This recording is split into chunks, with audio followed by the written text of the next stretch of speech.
ladies and gentlemen, it's my sincere pleasure and honor to welcome the Vice President of the United States, Kamala Harris.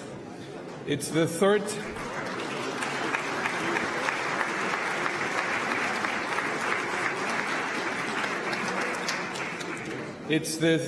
consecutive year at the MSC. It's the second Vice President of the United States to attend the MSC 3 times after Joe Biden. And it's a sign of this administration's strong commitment to transatlantic partnership and of MSC's transatlantic rules. Also, I have an impressive U.S. congressional delegation here from both sides of the aisle. Madam Vice President, you have the floor.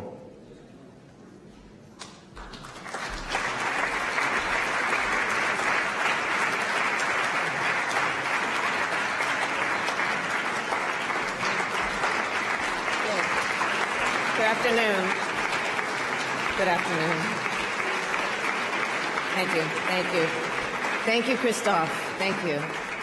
Thank you for your leadership. Before I begin today, we've all just received reports that Alexei Navalny has died in Russia. This is, of course, terrible news, which we are working to confirm. My prayers are with his family, including his wife, Yulia, who is with us today.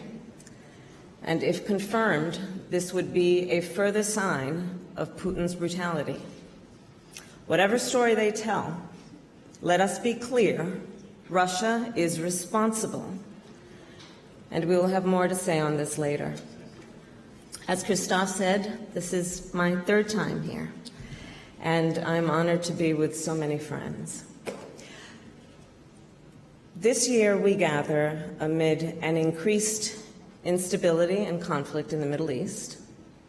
We gather amid Russia's ongoing aggression in Ukraine, China's efforts to reshape the international order, transformative technological change, and of course the existential threat of the climate crisis. In this context, I know that there are questions here in Europe and around the world about the future of America's role of global leadership. These are questions the American people must also ask ourselves. Whether it is in America's interest to continue to engage with the world or to turn inward. Whether it is in our interest to defend long-standing rules and norms that have provided for unprecedented peace and prosperity, or to allow them to be trampled. Whether it is in America's interest to fight for democracy, or to accept the rise of dictators, and whether it is in America's interest to continue to work in lockstep with our allies and partners, or go it alone.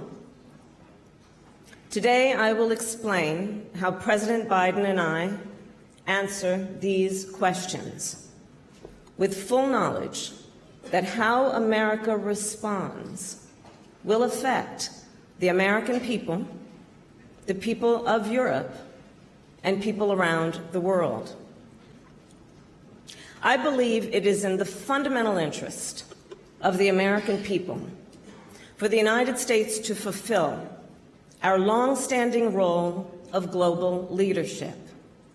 As President Biden and I have made clear over the past 3 years, we are committed to pursue global engagement, to uphold international rules and norms, to defend democratic values at home and abroad, and to work with our allies and partners in pursuit of shared goals. As I travel throughout my country and the world, it is clear to me this approach makes America strong, and it keeps Americans safe. However, there are some in the United States who disagree. They suggest it is in the best interest of the American people to isolate ourselves from the world, to flout common understandings among nations, to embrace dictators and adopt their repressive tactics, and abandon commitments to our allies in favor of unilateral action. Let me be clear. That worldview is dangerous, destabilizing, and indeed short-sighted. That view would weaken America and would undermine global stability and undermine global prosperity. President Biden and I therefore reject that view. And please do understand, our approach is not based on the virtues of charity. We pursue our approach because it is in our strategic interest. I strongly believe America's role of global leadership is to the direct benefit of the American people. Our leadership keeps our homeland safe, supports American jobs, secures supply chains, and opens new markets for American goods. And I firmly believe our commitment to build and sustain alliances has helped America become the most powerful and prosperous country in the world. Alliances that have prevented wars, defended freedom, and maintained stability from Europe to the Indo-Pacific. To put all of that at risk would be foolish. President Biden and I have demonstrated there is a smarter way. When it comes to America's national security, our approach starts with our historic direct investment in the working people of America, an investment which has helped build a resilient and innovative economy. We are clear we cannot be strong abroad if we are not strong at home. We have made a once-in-a-generation investment to rebuild our roads and bridges and ports and highways, with more than 40,000 infrastructure projects across all of our 50 states. We're bringing semiconductor manufacturing back to America, which will secure our supply chains and enable the future of technology. And we have invested $1 trillion to address the climate crisis and build a new clean energy economy, reduce emissions, and meet our global climate commitments. Our economic vision has ensured America's economy remains the strongest in the world, with historic job creation, historic creation of small businesses, and broad-based economic growth. And over the past 3 years, backed by this strong track record at home, we have implemented our national security strategy. In the Indo-Pacific, we have invested heavily in our alliances and partnerships and created new ones to ensure peace and security and, of course, the free flow of commerce. We have responsibly managed competition with China, standing up to Beijing when necessary, and also working together when it serves our interest. In the Middle East, we are working to end the conflict that Hamas triggered on October 7th as soon as possible and ensure it ends in a way where Israel is secure, hostages are released, the humanitarian crisis is resolved, Hamas does not control Gaza, and Palestinians can enjoy their right to security, dignity, freedom, and self-determination.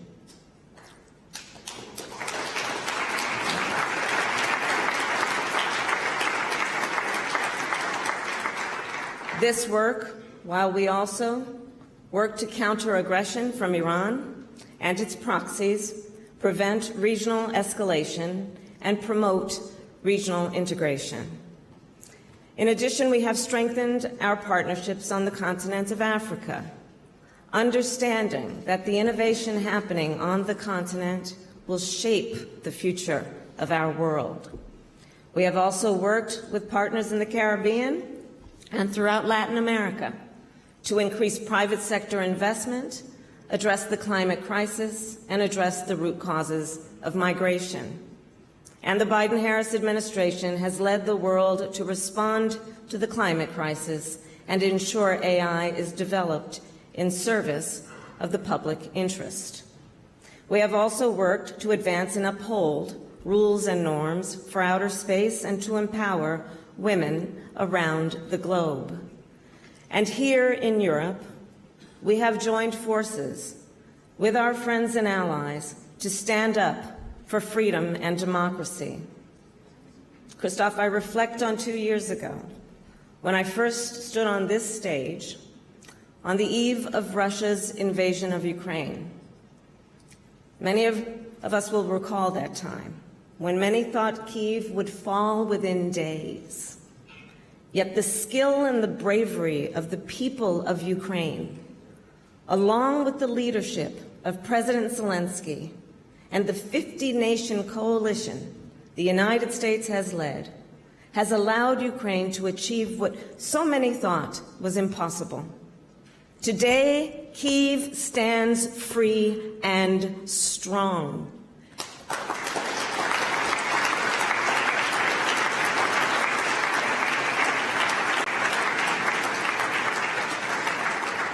The world has come together with leadership from the United States to defend the basic principles of sovereignty and territorial integrity, and to stop an imperialist authoritarian from subjugating a free and democratic people. Make no mistake, Putin's war has already been an utter failure for Russia. Ukraine has regained more than half the territory Russia occupied at the start of the conflict, thanks in part to a massive supply of American and European weapons. The Russian military has suffered severe setbacks. It has lost 2/3 of its tanks and more than 1/3 of its fleet in the Black Sea. Because of Putin's aggression and recklessness, Russia has also suffered over 300,000 casualties. Remember, that's more than 5 times what it lost in 10 years in Afghanistan. And now it forces conscripts onto the front lines with as little as 2 weeks of training. We have also imposed economic costs on Russia for its aggression. And together with our G7 partners, we have frozen Russia's sovereign assets and made clear Russia must pay for the damages it has caused to Ukraine. I applaud the recent $54 billion commitment the EU made to support Ukraine, on top of the more than $100 billion our European allies and partners have already dedicated. You have made clear that Europe will stand with Ukraine. And I will make clear, President Joe Biden and I stand with Ukraine.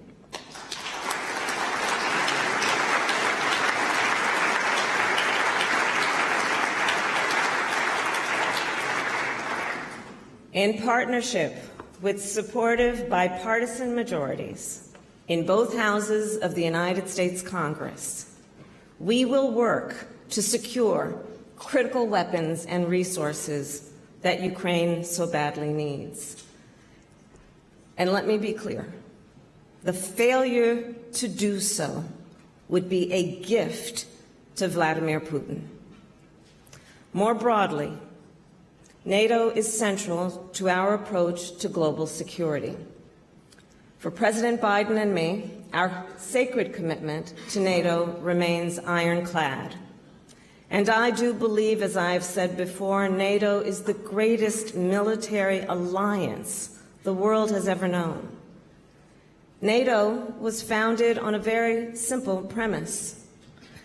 An attack on one is an attack on all. And when it comes to conflict between nations, NATO has deterred aggression against its members to the benefit of the security of the American people. For the past 75 years, NATO members have maintained this solemn pact, including on 9/11, when terrorists attacked America. And for the first and only time, NATO invoked Article 5, the Collective Defense Clause, and NATO stood by America's side. Nevertheless, recall, before the President and I took office, some questioned the usefulness of NATO, suggested it was, quote, obsolete. Some in my country also questioned the value of our commitment to NATO's collective defense and called for the withdrawal of U.S. troops from Germany.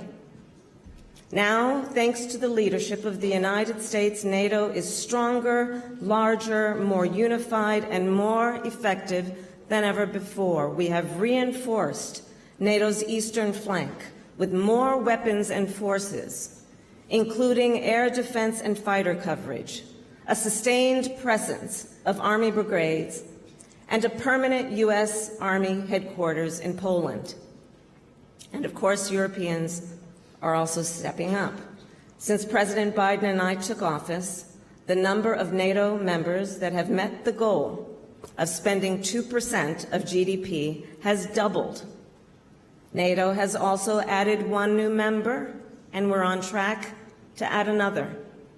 And we look forward to welcoming both Finland and Sweden to Washington for NATO's 75th anniversary summit this summer.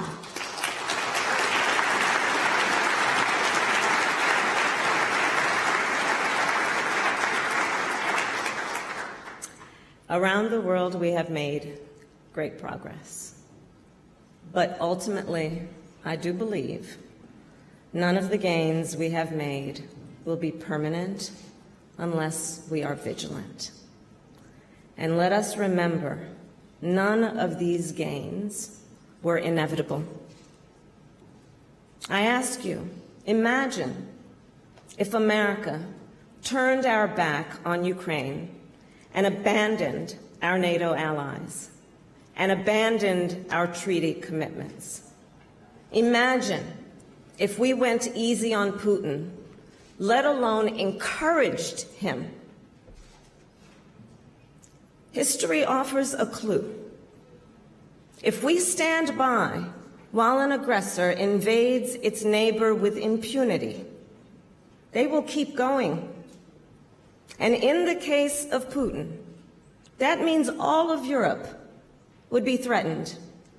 If we fail to impose severe consequences on Russia, other authoritarians across the globe would be emboldened. Because you see, they will be watching. They are watching and drawing lessons. History has also shown us, if we only look inward, we could not defeat threats from outside. Isolation is not insulation. In fact, when America has isolated herself, threats have only grown.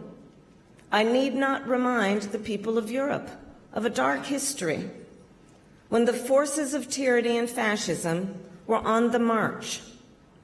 And then America joined our allies in defense of freedom and to safeguard our collective security.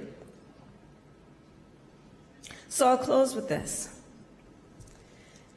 In these unsettled times, it is clear America cannot retreat.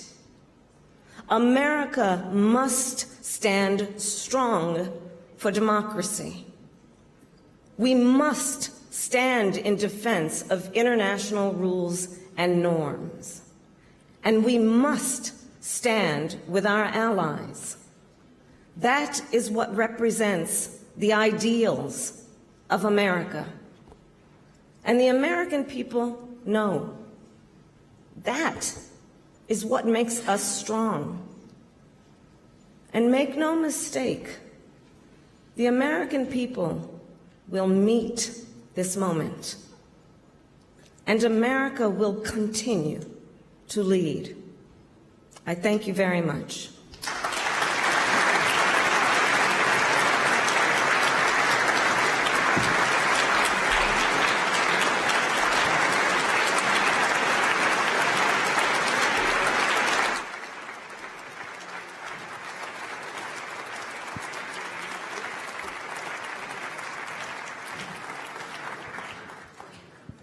Thank you very much, Madam Vice President, for these strong words, for this strong commitment to NATO. And tonight we will honor again one of the strongest Republicans who has been here with the Munich Security Conference for many, many years, John McCain.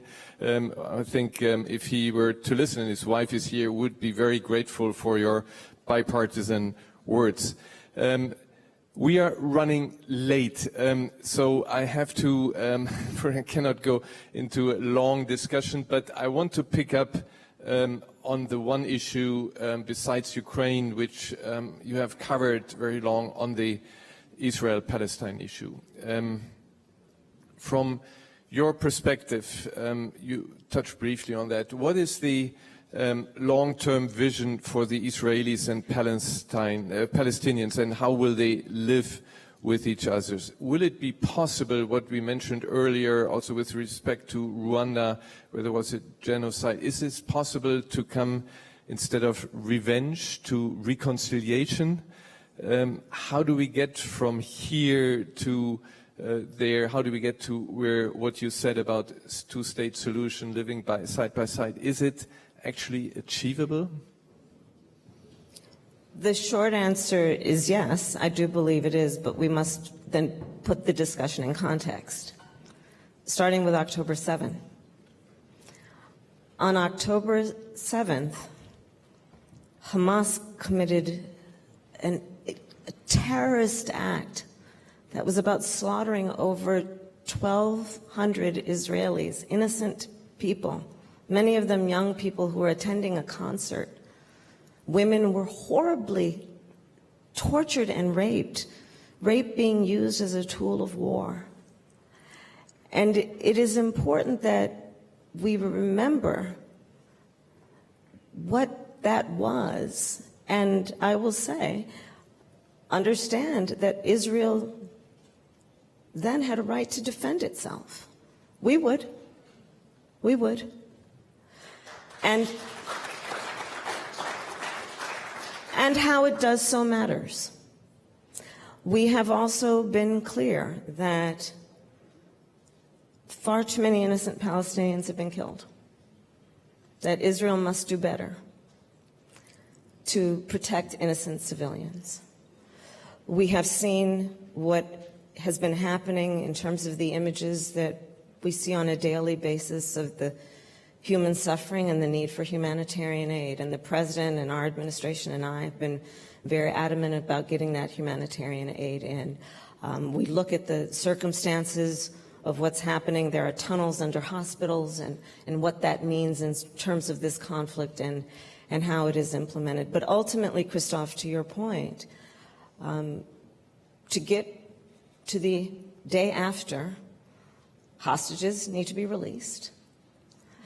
We must understand the importance of the principles that should be applied to the day after, including no reoccupation of Gaza, no change of its geographic territory, no return of terrorism by Hamas, and ultimately apply certain principles to how the day after will look, including the importance of security for Gaza and the region, both interim and permanent, what must be done in terms of governance for Gaza, and then rebuilding Gaza. We've been very clear that we believe that the PA should be the authority on that with reform, but that should take place. There cannot be, in my opinion, peace and security for that region, for the people of Israel, or the Palestinians and the people of Gaza, without a two-state solution. And we cannot give up on that. But how we get there is going to matter. And most recently, just this week, actually, I was with the King of Jordan in my West Wing office in Washington. Previously, at the end of last year, I was with a number of Arab leaders in Dubai. And the work that will happen among nations to help with these ultimate goals will be critically important. Critically important. Thank you very much. Last question. After Munich last year, you remember we discussed about the Global South and how important it is. You actually traveled to Ghana, and we just had the president here, to Tanzania and Zambia. What was your impression? There seems to be a growing transactional mindset. How do we react to this? How can the US and Europe win them over? Well, I'm going to challenge the premise of your question. On behalf of the United States, I will tell you that I believe that we must think differently about the relationship between the United States and the continent of Africa. And I'm frankly very excited about what is happening on the continent, my trip being further reinforcement of that point. We look at the future of the continent and how it will affect the future of the world. It is indisputable. There will be a direct impact. The median age on the continent of Africa is 19.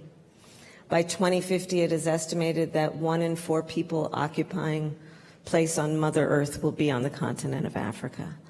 So when we think of it in terms of the future, we must see the innovation that is currently happening there and partner with African leaders and nations and change the way we are thinking in a way that it is not about aid, but about partnership. Not what we do for the continent, but what we do with the continent and its leaders. When I was there, I was at Ghana, for example, meeting with a number of business leaders in the clean energy economy, Afrobeats and what culture of Africa is doing to impact the world in terms of how it thinks about the arts is profound. So the future has to be about partnership and investment. To your point about the transactional issue, certainly when I was there, the press asked me almost every day, are you here because of China? And my answer was no. We are here because of the people on the continent of Africa and what the partnership will mean. And let's not forget ever the interconnected history between the United States and Africa and what that means in terms of how we should think about the relationship and how we should think about our commitment to the African nations. Thank you very much for this. We have to move on to our next session, but we have a change in program, and I would like you to stay seated for our next speaker, who will be a bit of a surprise. So thank you very much, Vice President.